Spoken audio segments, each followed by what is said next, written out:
मत काय? नाही, आमचंही तेच म्हणणं आहे.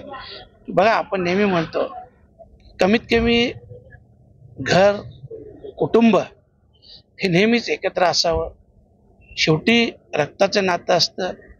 जरी मतभेद वैचारिक असतील परंतु शेवटी कुठं ना कुठं या नात्यागोत्यासाठी आपल्याला एकत्र यावं लागतं. आणि म्हणून ठाकरे बंधू एकत्र आले, उद्या पवार साहेब अजितदादा देखील एकत्र आले तर आम्ही नक्कीच त्यांचं स्वागत करू.